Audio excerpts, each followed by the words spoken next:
Have you ever loved someone so much that touching them would kill them? That's been Sir Theron Ashwick's reality for centuries.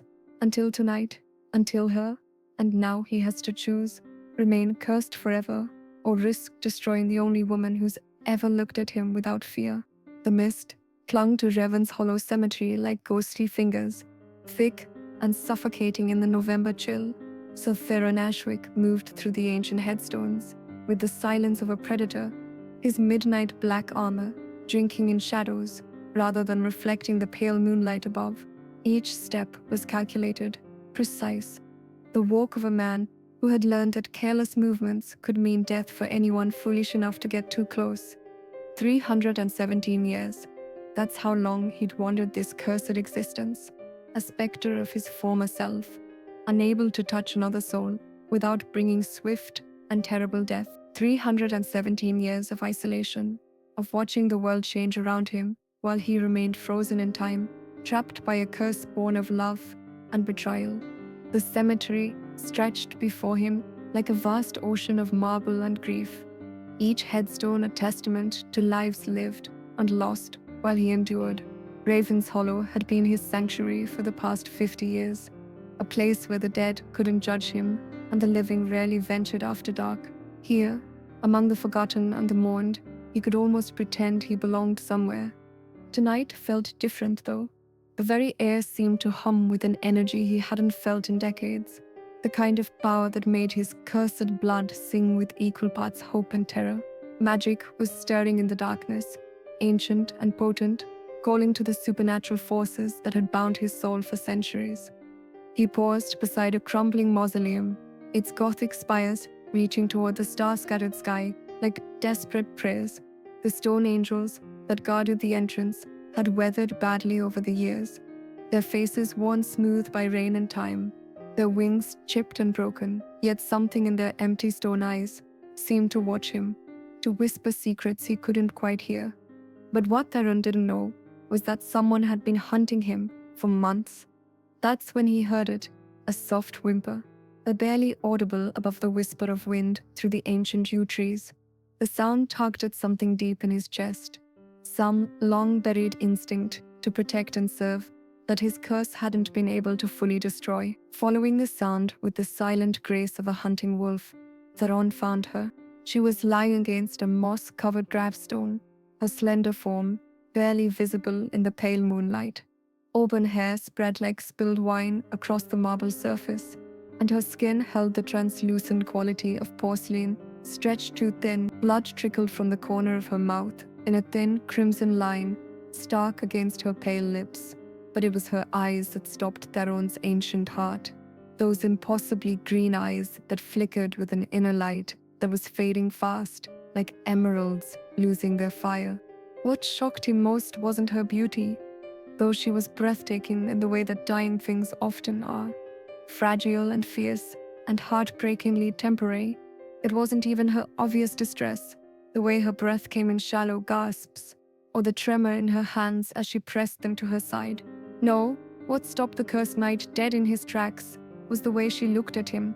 No fear, no revulsion, no desperate scrambling to get away from the monster in black armor, just recognition, as if she'd been waiting for him. "You're him," she whispered, her voice like broken crystal, beautiful even as it cut. "The cursed knight of Ashwick, Sir Theron, they call you in the old stories." Theron's jaw tightened beneath his helm.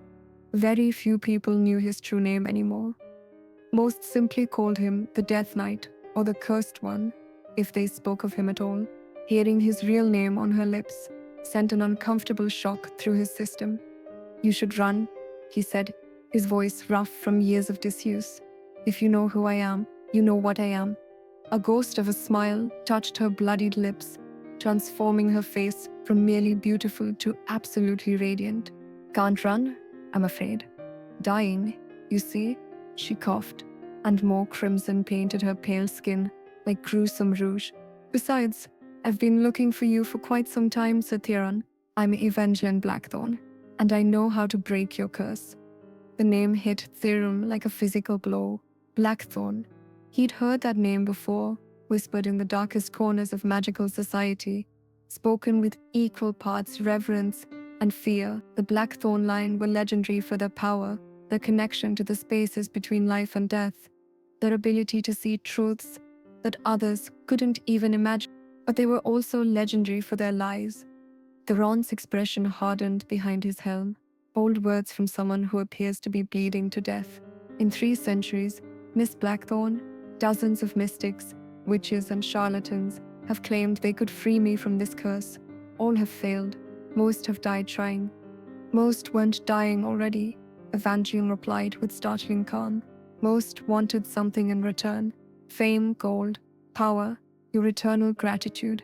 Most thought they could bargain with forces beyond their understanding. She struggled to sit up straighter against the gravestone, wincing as the movement sent fresh pain through her obviously injured body. I want nothing except to right an old wrong. Every rose I've touched has withered within seconds, Theron said, his voice hollow with the weight of 3 centuries of isolation. Every lover who dared to embrace me has turned to ash in my arms. Every friend who tried to comfort me has crumbled to dust at my touch. What makes you think you can succeed where so many others have failed so spectacularly? Evangeline's eyes blazed with sudden fierce determination, the green fire in them flaring bright enough to chase away some of the shadows gathered around them. Because I know something they didn't. Because I'm already dying from forces beyond your curse. And because I've seen what you did that night, Sir Theron, in the tower. I know why you're truly cursed. The words struck Theron like a sword to the heart. No one knew about the tower. No one had been there that terrible night, except himself, the king. Who are you? He demanded, stepping closer, but still maintaining the careful distance that had kept him sane for 3 centuries. How do you know about the tower? The curse was stronger than either of them imagined. Evangeline's hand moved slowly to a pendant at her throat, a moonstone wrapped in intricate silver that pulsed with its own inner light, like captured starlight, given form. The moment her fingers touched the stone, the very air around them seemed to shimmer with otherworldly energy. I know about the tower, she said softly, because I'm the daughter of the sorceress you loved, the one you killed to save the kingdom 300 years ago. I'm Morwen's child, Sir Theron, the baby she carried in secret, born 9 months after you drove that blessed blade through her heart. The world seemed to tilt on its axis. Theron staggered backward, his armored hands clenching into fists at his sides. That's impossible. Morwen had no children. I would have known. Would you? Evangeline's voice was gentle, but implacable. When was the last time you saw her alive? Really alive, not consumed by the madness that made her raise shadow armies against the kingdom? When was the last time you held her, spoke with her, shared the quiet moments that lovers treasure? The questions cut deeper than any blade. Theron's mind raced back through the months before that final, terrible confrontation. Morwen had grown distant, secretive, spending the long hours locked in her tower, working on spells he wasn't allowed to see. She turned away from his touch, claiming she needed to focus on her magical research. He thought it was her ambition, her drive to become the most powerful sorceress in the kingdom. He'd never considered that she might be protecting him from discovering her pregnancy. She had me, Evangeline continued, her voice growing stronger, despite the obvious pain she was in. 9 months after you drove that blade through her heart, to stop her from completing the devouring spell that would have consumed every living soul in the kingdom. She gave birth in the space between life and death, in the shadow realm where her spirit lingered, just long enough to bring me into the world. Tears tracked down Theron's cheeks beneath his helm, the first he'd shed in over a century. If this is true, if you're really her daughter, I've spent 25 years learning the truth about that night, Sir Theron, about the choice you made, about why she cursed you before she died, about the real reason she turned to dark magic in the first place. Evangeline's green eyes, so much like her mother's, blazed with a mixture of love and sorrow that took his breath away. She wasn't trying to destroy the kingdom out of petty revenge, because King Aldrich spurned her advances. She was trying to save it. Theron's mind reeled as Evangeline's words sank in. The memories he tried so hard to bury came rushing back like a dark tide, washing over him with all the force of barely controlled grief and guilt. Morwen the Magnificent had been the most beautiful, most powerful sorceress of her generation.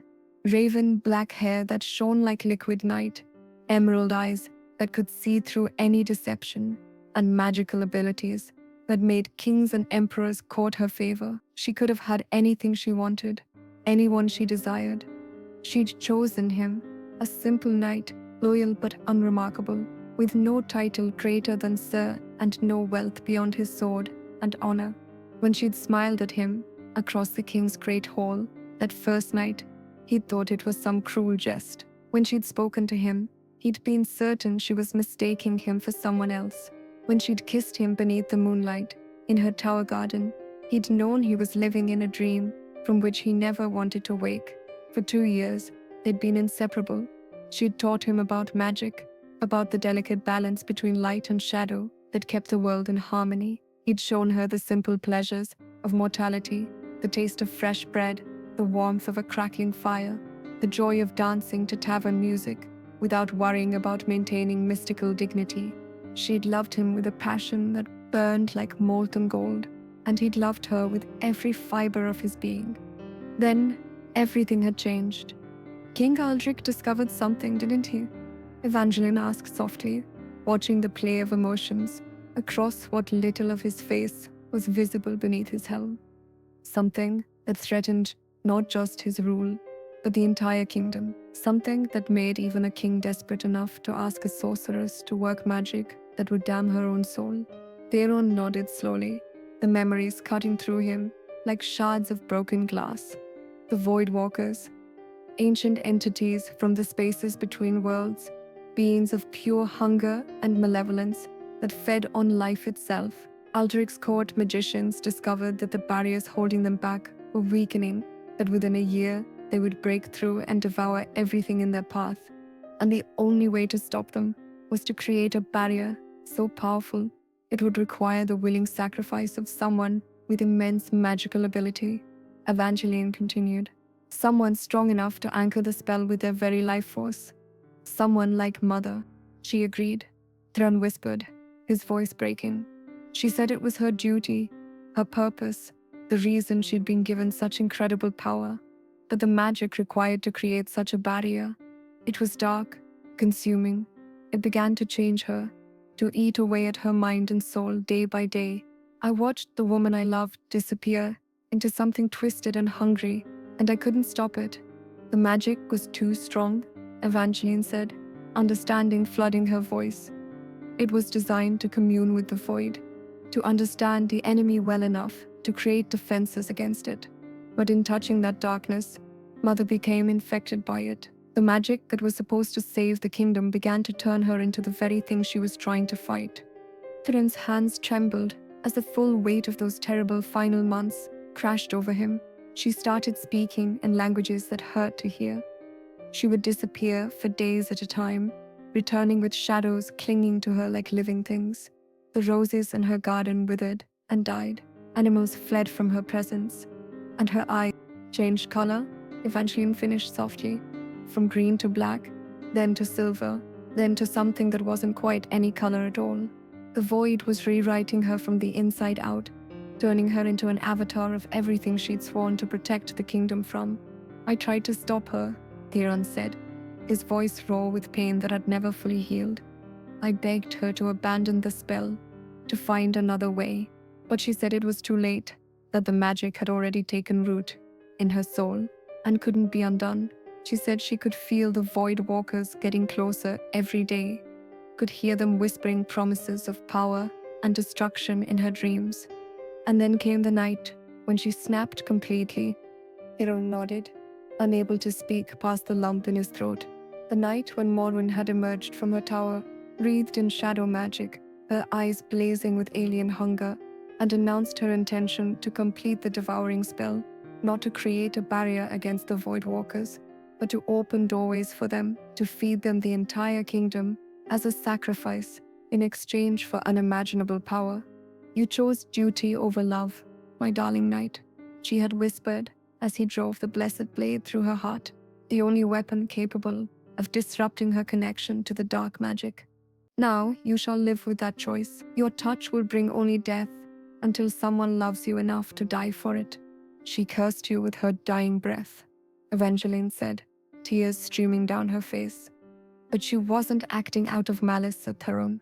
The curse wasn't revenge, it was protection. And then she revealed the terrible truth about his past. Protection? Theron's voice was sharp with disbelief and long suppressed anger. I've spent 3 centuries unable to touch another living soul without killing them.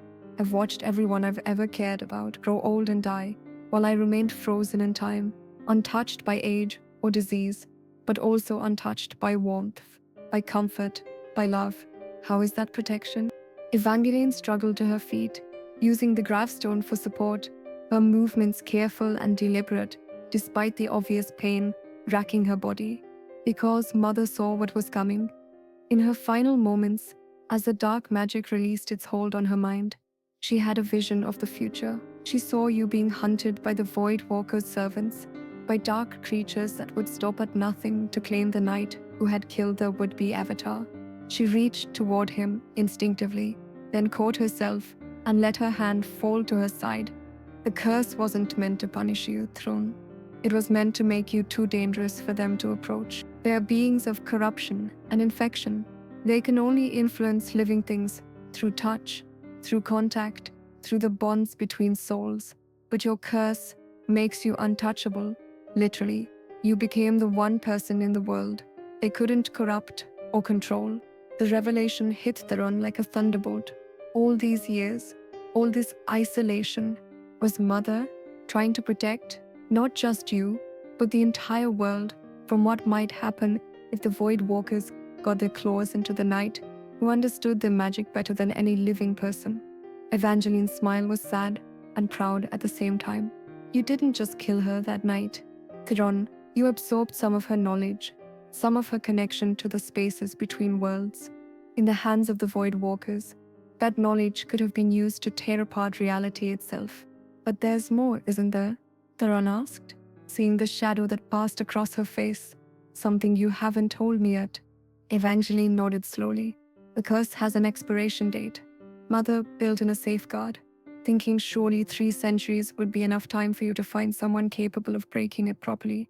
But if the curse isn't broken by the winter solstice, 3 days from now, it becomes permanent forever. 3 days, after 300 years of searching, of hoping, of enduring the endless loneliness, he had 3 days left. What happens if it becomes permanent? He asked. Though he was afraid, he already knew the answer.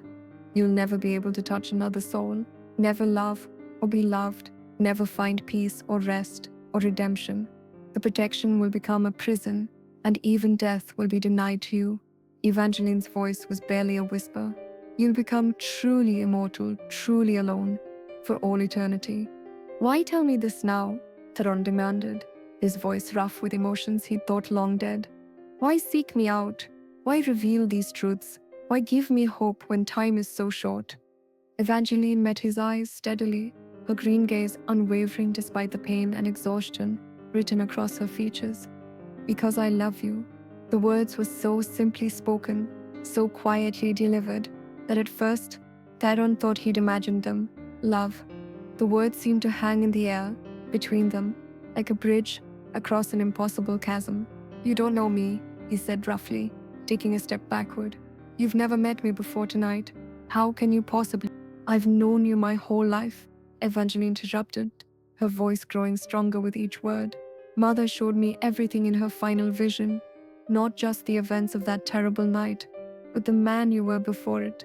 Your kindness to the servants at court who others ignored, your protection of innocent villagers who couldn't protect themselves, the way you wept as you killed her, knowing it was the only way to save the people you'd sworn to protect. She took a careful step toward him, mindful of the deadly space between them.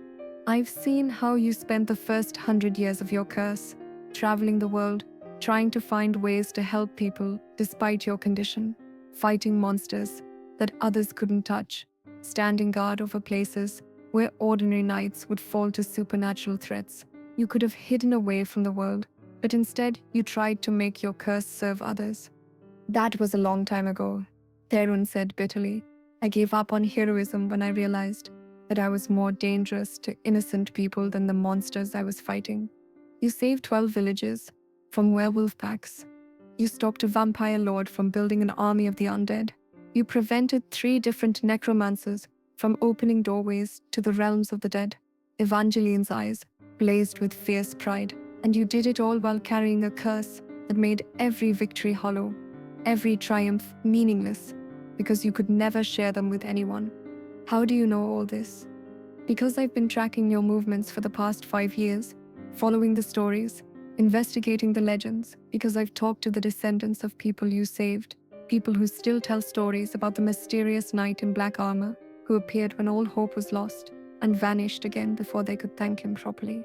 What happened next would change everything they thought they knew about love. Theron stared at this incredible woman who claimed to have spent years learning about him, following his path, building a picture of who he really was, beneath the curse and the legend. Even if everything you've said is true, he said slowly, even if you really are Morwen's daughter, and you really do understand the nature of my curse, you're still dying. I can see it in your eyes, feel it in the air around you. Whatever is killing you, it's not something I can fight. No, Evangeline agreed with devastating calm, but it's something I can use. What do you mean? She touched the moonstone pendant at her throat, and its inner light pulsed brighter. The curse can only be broken by true love's kiss, but not the sanitized fairy tale version that most people imagine. It has to be love freely given, with full knowledge of the cost. Love that asks for nothing in return. Love that is willing to sacrifice everything for the beloved's happiness. I've heard variations of that before, Theron said, his voice heavy with the weight of past disappointments. Do you know how many women have claimed to love me enough to break this curse? How many have tried to kiss me, thinking their love was pure enough, their feelings strong enough? How many of them loved you knowing they would die? Evangeline asked softly, not hoping to survive, not believing in some miracle that would save them both, but truly accepting that their love would cost them their life. The question struck Theron silent, and all his centuries of searching, all the mystics and healers and self-proclaimed saviors who had attempted to break his curse, none had come to him already dying. None had offered their love as a pure gift, expecting nothing in return. That's the secret, Mother, built into the curse. Evangeline continued. It can't be about hope for reward or dreams of happy endings.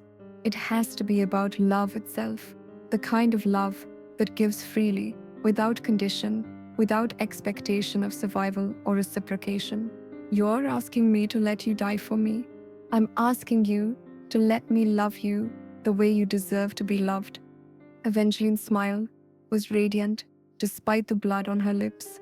I'm already dying, Theron. The poison in my system will kill me within the hour, whether you kiss me or not.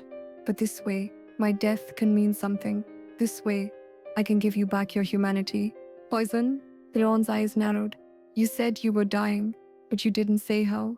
What kind of poison could affect someone with blackthorn blood?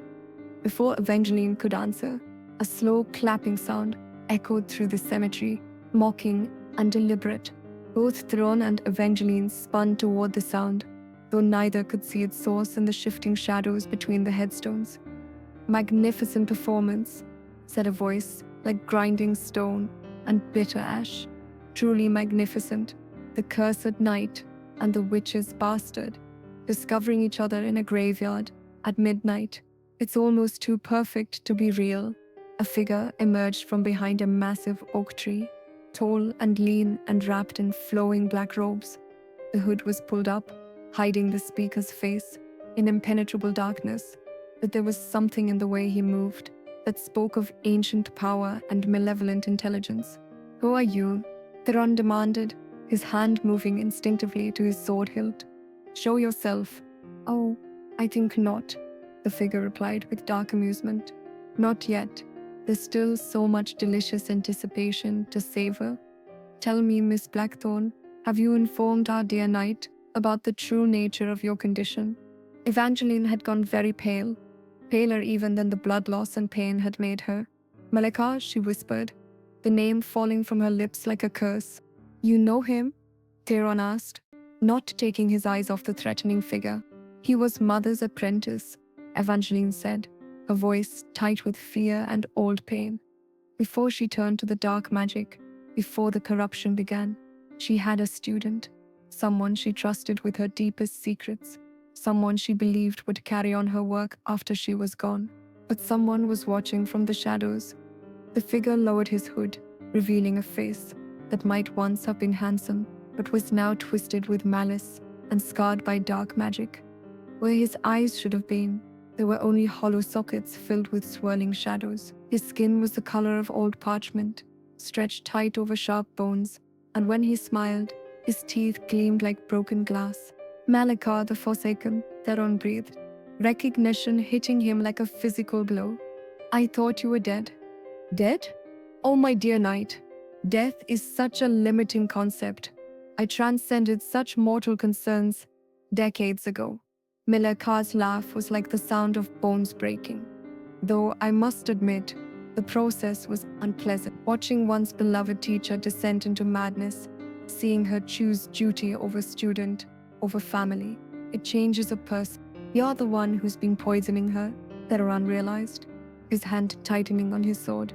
You've been slowly killing Evangeline, guilty as charged, Malakar said cheerfully, though slowly is perhaps inaccurate. I've been preparing her for this moment for months, introducing very specific toxins into her system, magical compounds that would kill anyone else within days, but which her blackthorn heritage allows her to survive just long enough for our little drama to play out.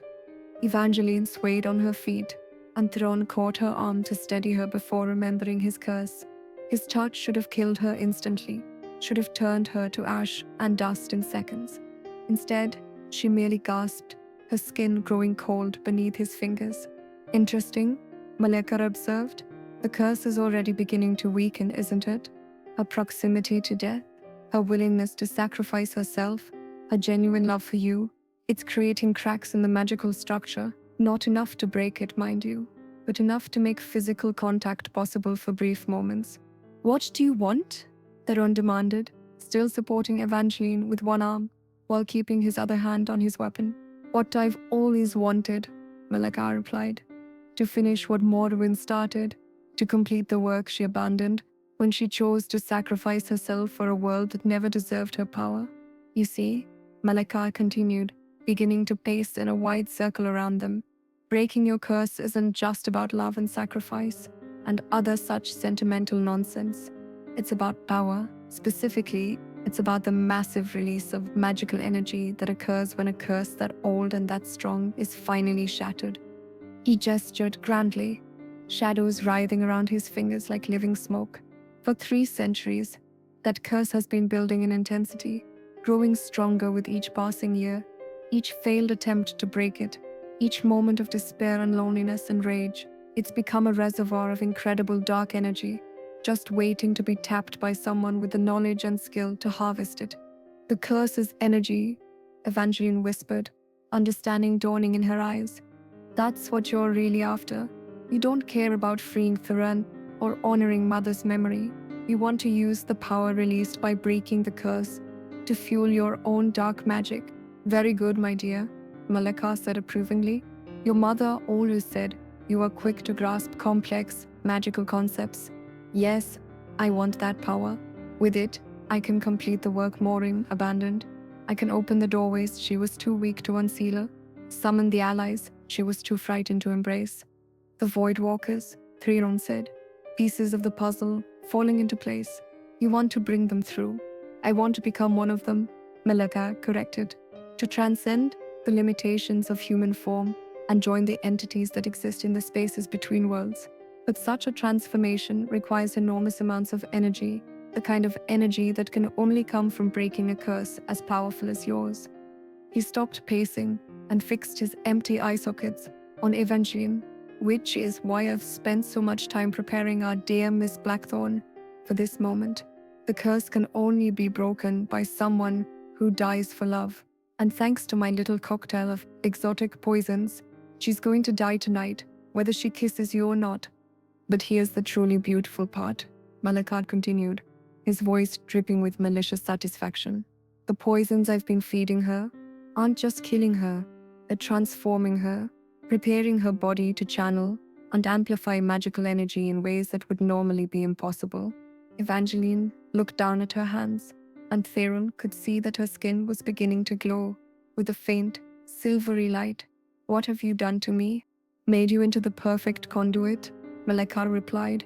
"When you kiss our cursed knight, when your love breaks the magical bonds that have held him for 3 centuries, your dying body will absorb all that released energy. And since I've thoughtfully linked your life force to mine through the poison's magical properties, that energy will flow directly to me the moment you die."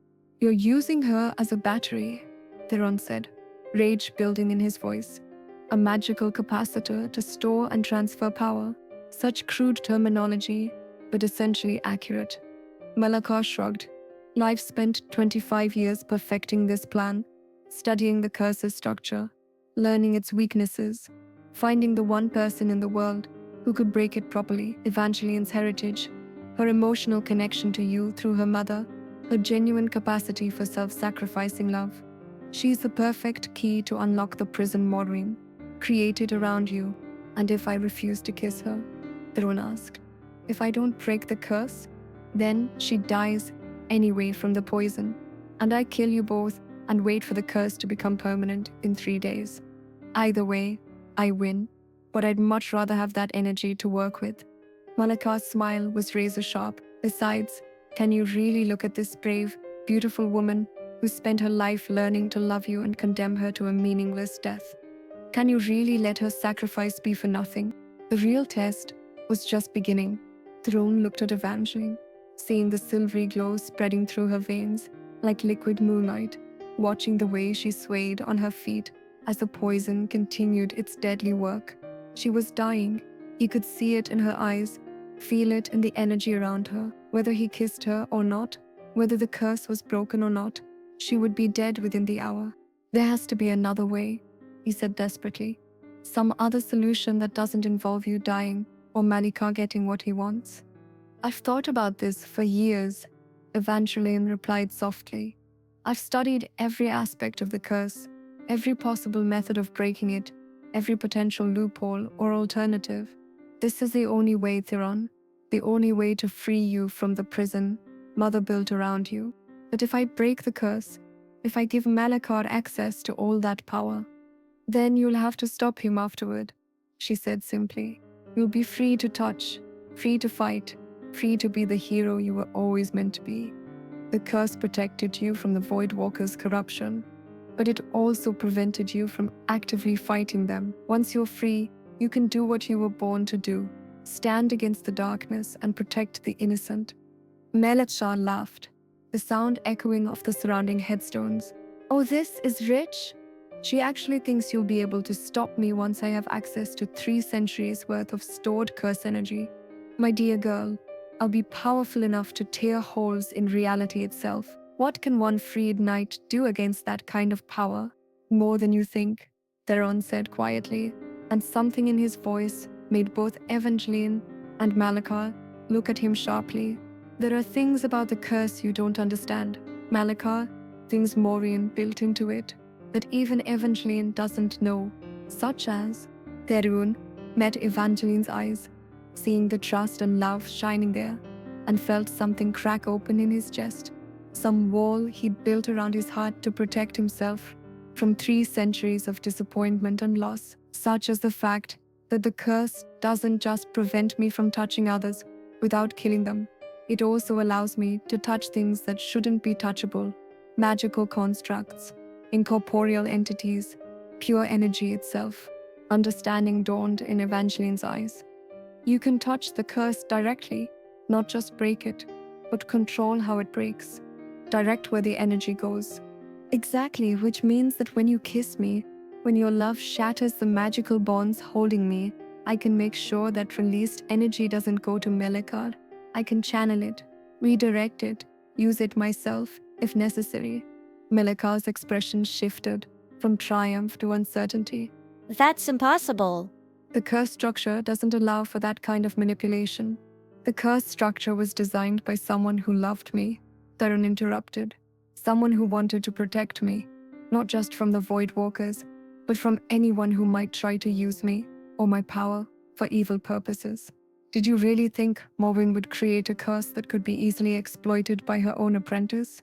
Even if that's true, Melethea snarled, you'd still need enormous skill and concentration to redirect that much energy, and you'll be in the middle of breaking a 3-century-old curse, experiencing human touch for the first time in ages, dealing with the emotional impact of watching the woman you love die in your arms.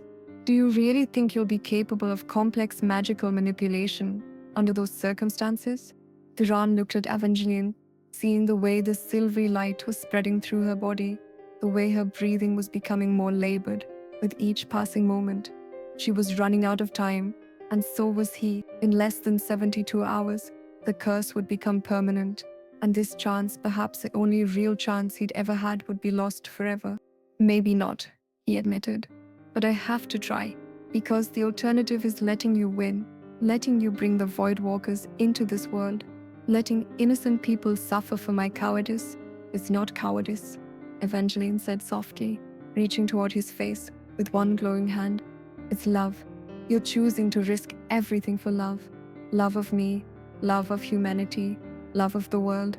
Mother tried so hard to protect. That's what she always hoped you'd find again. Her fingers stopped just inches from his cheek, close enough that he could feel the warmth radiating from her skin. Kiss me, Theron. Trust in love. Trust in the strength that love gives us. Trust that together we can find a way to make this work. You're both fools, Malekar spat, raising his hands as dark energy began to crackle between his fingers. If you won't play your parts willingly, then I'll force you to. The girl dies either way. I'll simply speed up the process and harvest what power I can from her death. Shadows erupted from his hands, like living creatures, reaching for Evangeline with grasping tendrils that pulsed with malevolent hunger. But Theron was already moving, stepping between them with the fluid grace of a warrior who had been fighting supernatural threats for 3 centuries. His cursed touch met the shadow magic, and something unexpected happened. Instead of the shadows consuming him or passing through him harmlessly, they screamed. The darkness recoiled from his hands, as if burned, writhing away from his touch, like snakes fleeing fire. Where his fingers made contact with the magical constructs, they didn't just dissipate. They were utterly destroyed, reduced to nothing more than wisps of harmless smoke. What? How is that possible? Malayatuja stumbled backward, his concentration broken and his spell collapsing. You never truly understood the curse, Evangeline said, wonder filling her voice, as she watched Theron casually destroy magical attacks that should have been able to level buildings. It doesn't just kill living things, it's designed to destroy anything that threatens the innocent. Mother made sure Theron could stand against dark magic itself. Theron looked at his hands with new understanding. For 3 centuries, he'd seen only the destruction he could cause, the death that followed in his wake. He'd never realized that he could also destroy evil itself, that his curse made him immune to the very kinds of magical attacks that the Voidwalkers and their servants relied on. The curse made me into a weapon, he said slowly, not just against people, but against the darkness that threatens them. I can touch what others can't, destroy what others can't even fight. She turned you into the perfect guardian, Evangeline agreed. Someone who could stand against supernatural threats without being corrupted or controlled by them. Someone who could fight the Voidwalkers on their own terms. Malekar snarled and began weaving a more complex spell, drawing on reserves of dark energy that made the air itself seem to thicken and writhe. Clever witch, he hissed. But even if the curse protects him from direct magical attack, it doesn't make him invulnerable, and I have other weapons at my disposal. The shadows around them began to move independently, flowing like liquid darkness across the cemetery ground. Headstones cracked and crumbled as the magical energy passed through them, and the very grass withered and died in the wake of Malakar's power. He's drawing energy from the boundary between life and death, Evangeline gasped, pressing one hand to her chest as the poison continued its deadly work, using the cemetery itself as a source of power. That's why he brought us here, not just for the symbolism, but for the raw necromantic energy available. in a place where so many souls have passed from one realm to another. Theron drew his sword, the blessed steel ringing like a bell as it cleared its sheath. The blade had been forged 3 centuries ago specifically to fight dark magic, blessed by the high priests of 7 different faiths, and quenched in water from the sacred springs of Alamea. It had been the weapon he'd used to kill Morin, and it was one of the few things his curse couldn't destroy. Then I'll have to end this quickly, he said, advancing on Malakar with deadly purpose, before he can build up enough power to overwhelm even my protection. But as he raised the sword, Evangeline collapsed, falling to her knees as the poison reached a critical stage in her system. The silvery glow in her veins flared brighter, and she cried out in pain as her body began the final process of shutting down. Theron, she gasped, blood flowing more freely from her lips. I don't have much time left. If we're going to do this, if we're going to break the curse, he was caught between 2 impossible choices: pursue Malakar and risk letting Evangeline die alone, or go to her and give the mad sorcerer time to complete his spell. Either way, someone he cared about would suffer. Go to her, a new voice said, soft and melodious, and achingly familiar. I'll handle my former apprentice. A silvery light began to emanate from Evangeline's moonstone pendant, growing stronger and more focused with each passing second. The air around them shimmered like heat haze, and suddenly the ghostly figure of a woman materialized between Theron and Malakar.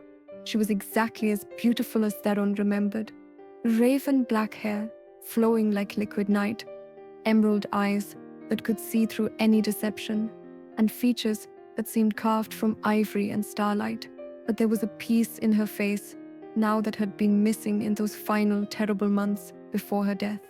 A serenity that spoke of long years spent in contemplation and regret.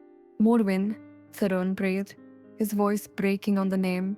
Hello, my love, the spirit said, turning to smile at him with infinite sadness and infinite forgiveness. I have waited so long to tell you this. I forgive you completely and utterly. You made the right choice that night, the only choice that could have saved the kingdom. I was too lost to protect. Malakar's face went white with shock and rage. Impossible. You're dead. I felt you die, felt your spirit pass into the realm beyond. You can't be here. I can be anywhere my daughter calls me. Morwen replied calmly, her form solidifying as she drew power from Evangeline's love and the moonstone's stored energy. Did you really think I would abandon her in her moment of greatest need? Did you think I would let you pervert the gift I tried to give the world? The spirit raised one translucent hand, and the shadows Malakar had been commanding suddenly turned against him, wrapping around his limbs like chains and holding him immobile. You were my student once, Malakar. I loved you like a son, trusted you with my deepest secrets, but love and trust, once broken, can become the strongest prisons of all. And in that moment, they realized they weren't alone in the graveyard. Theron knelt beside Evangeline, his hands hovering just inches from her face as she struggled to breathe. The silvery glow in her veins was spreading rapidly now, racing toward her heart like liquid starlight, and he could see that she had minutes left at most. Tell me again how this works, he said urgently, his voice rough with desperation and love. Tell me exactly what I need to do. Kiss me, she whispered, her green eyes so much like her mother's, fixed on his face with unwavering trust. Accept the transfer willingly. Love me enough to let me save you, even knowing that it means letting me go. And the curse will transfer to you. A different curse, she corrected softly. One born of love, not vengeance. One that can be broken because it was freely chosen rather than imposed by another's will. Theron studied her face, memorizing every detail, the curve of her cheek, the color of her eyes, the way she smiled, even in the face of death. What if you're wrong? What if the curse transfers, but can't be broken? What if I'm condemning you to the same fate I've endured? Evangeline's hand moved weakly toward his face, stopping just short of his cheek. Then, at least, we'll be damned together.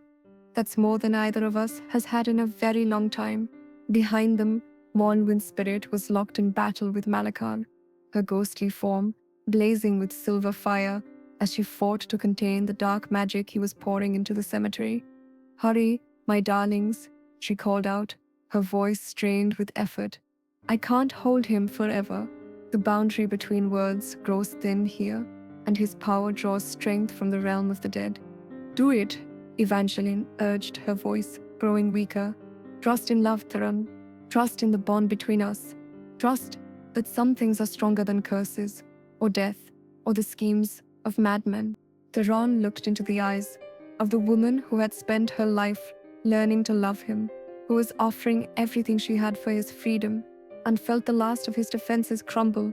"I love you," he said, the words feeling both foreign and perfectly natural on his lips. "I love your courage, your kindness, your fierce heart. I love that you see good in a monster like me, and I love you enough to let you save me."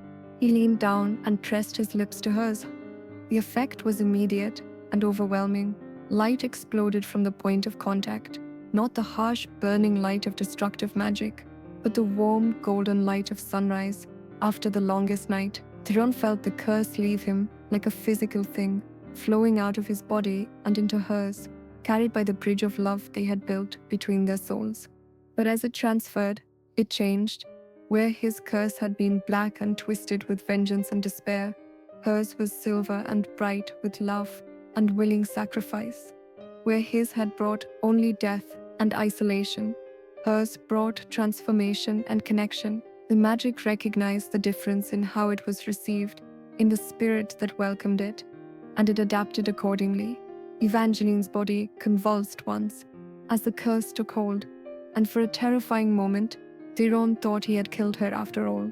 Then her eyes opened, bright and clear and very much alive, and she smiled at him with such radiant joy that his heart nearly stopped. "Did it work?" she asked, her voice stronger than it had been in hours. Theron reached out tentatively and touched her cheek. His fingers met warm, living skin, and she didn't die, didn't wither, didn't turn to ash. The curse was gone, banished by the power of freely given love. "It worked," he breathed, wonder filling his voice. You're alive, and I can touch you." But even as relief flooded through him, Evangeline tried to reach for him, and her hand passed through his like mist. They stared at each other in wonder and growing understanding. "The new curse?" Evangeline said slowly, looking at her translucent fingers. "I can't touch you, but I can touch you," Theron realized. "We're both cursed and both blessed. You're free from death, but bound by incorporeality. I'm free from isolation, but still separate from you. It's not perfect," Evangeline said, laughing through tears of joy and sorrow. "But it's hope, real hope. You can touch me, even if I can't touch you back. We can be together, even if we can't be together in every way we might wish. And curses born of love can be broken by love," Theron added, taking her ghostly hand in his solid one and marveling at the sensation of contact without destruction. "We'll find a way, Evangeline. Somehow, someday, we'll find a way to break this too." Behind them, Malika's scream of rage shattered the air. "No! You don't understand what you've done. That power was mine. Centuries of stored energy, gone, wasted on sentiment and foolishness." Maureen's spirit turned to face her former apprentice, her expression sad but implacable. "The power was never yours, my child. It belonged to love, to sacrifice, to the connections between souls that you've spent so many years trying to sever, and now it has returned to where it belongs." "This isn't over," Malika snarled, his form beginning to waver as the magical energy he'd been drawing from the cemetery started to dissipate. "I'll find another way. You'll do nothing," Morwen interrupted, her voice carrying the authority of death itself. "Your time in this world is finished, Malika. The shadows you've made your allies are calling you home." Dark tendrils began to rise from the ground around the mad sorcerer, reaching for him with hungry purpose. These weren't the shadows he commanded, but the shadows that commanded him, the price of the dark bargains he'd made over the years, finally coming due. "No," he whispered, struggling against the ethereal chains that bound him. I won't go back to them. I won't. The shadows engulfed him, and he was gone, dragged back to whatever dark realm had claimed his soul years ago. The cemetery fell silent, except for the whisper of wind through the trees and the sound of two hearts beating in perfect synchronization. Morwen's ghostly form turned back to Theron and Evangeline, her expression filled with love and pride and deep satisfaction. "It is done," she said softly. "The wrong I committed has been made right. The curse I laid in grief and madness has been transformed into something beautiful." "Will we see you again?" Evangeline asked, tears streaming down her face as she looked at the mother she had never known in life.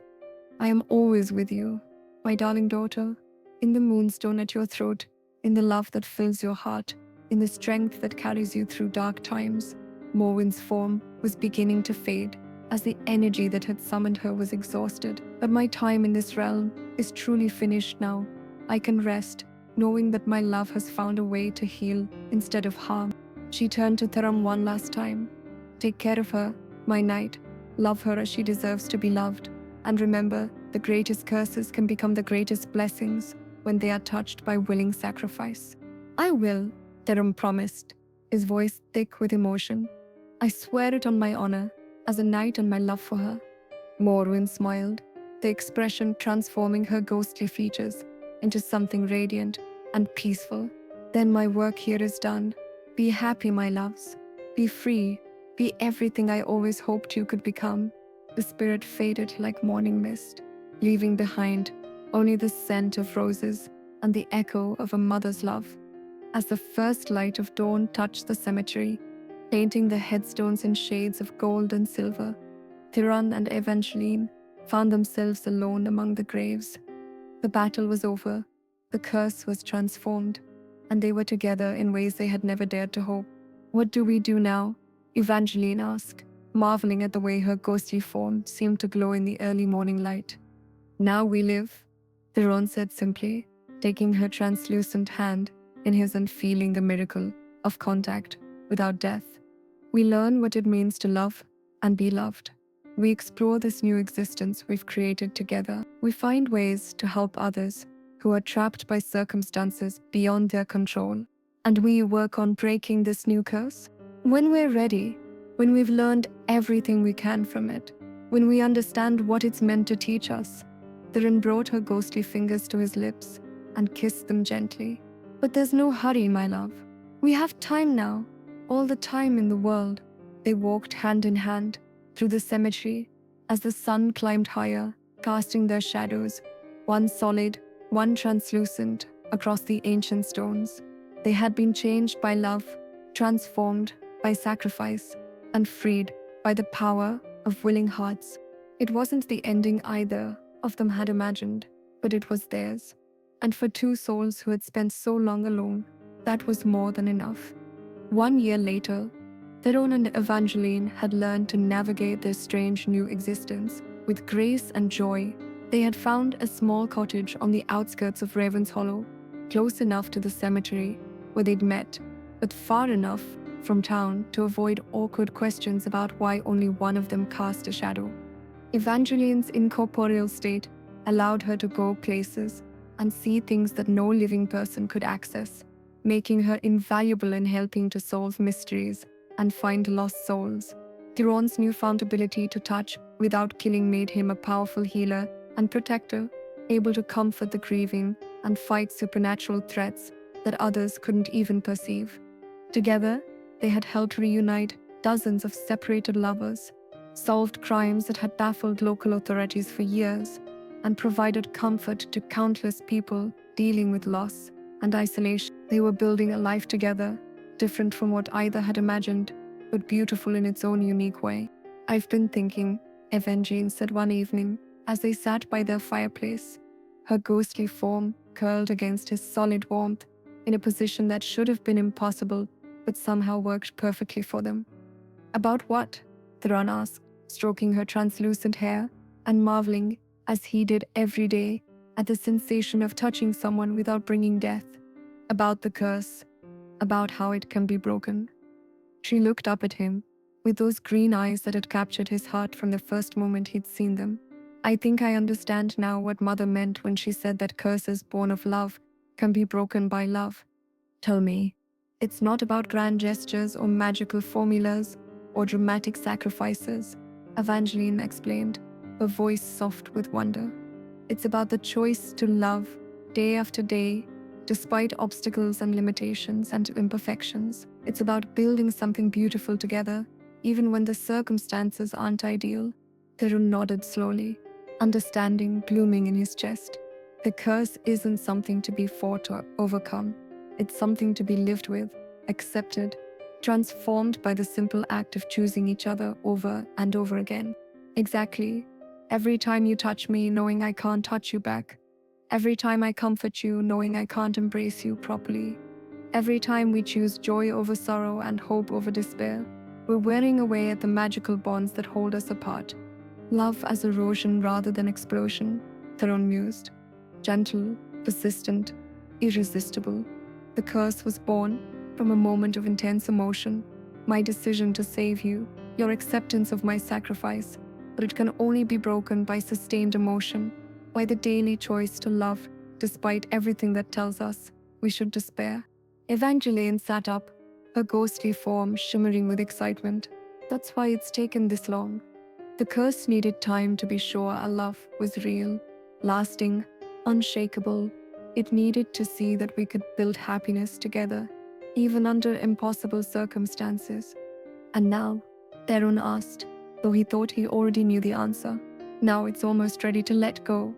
Over the following months, subtle changes began to manifest in their unusual relationship.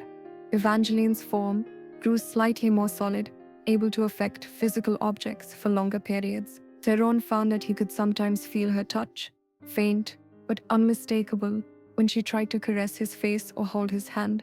They didn't rush the process or try to force it along faster.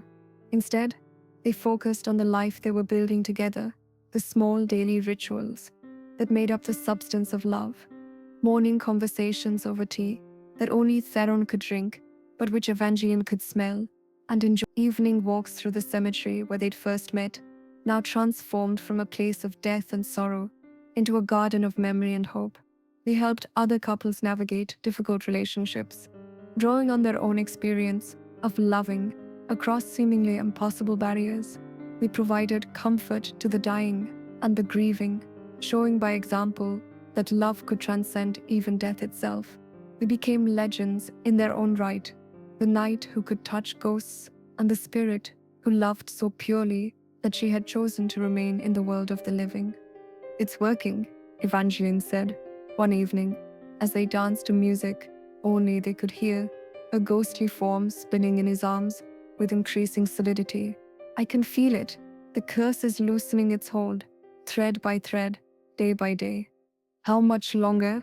Theron asked, though he realized that he was no longer desperately impatient for the answer.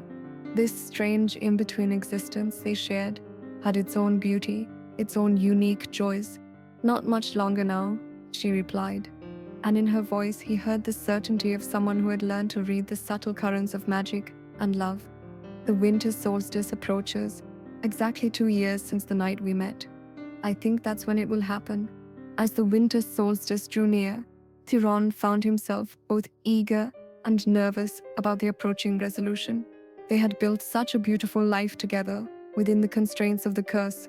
What if breaking it changed things in ways they weren't prepared for? What if the reality of normal physical love couldn't live up to the transcendent spiritual connection they had cultivated? Are you afraid? Evangeline asked, seeming to read his thoughts as she so often did. A little, he admitted, not of the curse breaking, but of what comes after. We've learned to love each other in this impossible situation. Will we still know how to love each other when everything becomes possible again? Evangeline smiled, the expression radiant with confidence and joy. My darling knight, don't you understand? The love we've built together isn't dependent on the curse or on the specific circumstances that brought us together. It's real, it's solid, it's the foundation everything else is built on. But what if? No what ifs, she interrupted gently. We've spent 2 years proving that our love can survive anything. separation, death, impossible obstacles, the schemes of madmen, the weight of 3 centuries of loneliness. Do you really think it can't survive happiness? Theron laughed, feeling his fears evaporate like morning mist. When you put it like that, it does sound rather silly. Love isn't about the obstacles we face together, Evangeline said, her ghostly hand reaching for his face and finding, to both their amazement, solid flesh to caress. It's about the choice to face them together, and that choice doesn't change just because the obstacles do. On the night of the winter solstice, exactly 2 years after they had first met in Riven's Hollow Cemetery, Theron and Evangeline returned to the place where their story had begun. The moonstone pendant at her throat was glowing brightly, pulsing in rhythm with both their hearts, and the air around them shimmered with barely contained magic. "It's time," Evangeline said, her voice filled with wonder and joy and absolute certainty. They stood together beside the same gravestone where he had first found her, their hands clasped, his solid and warm, hers growing more substantial with each passing moment. The curse that had bound them in its own strange way was finally ready to release them, worn away by 2 years of daily love, constant choice, and unwavering commitment to each other.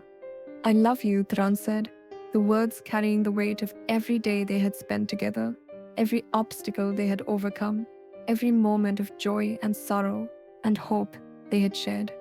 "I love you too," Evangeline replied, her form solidifying as the curse's grip loosened.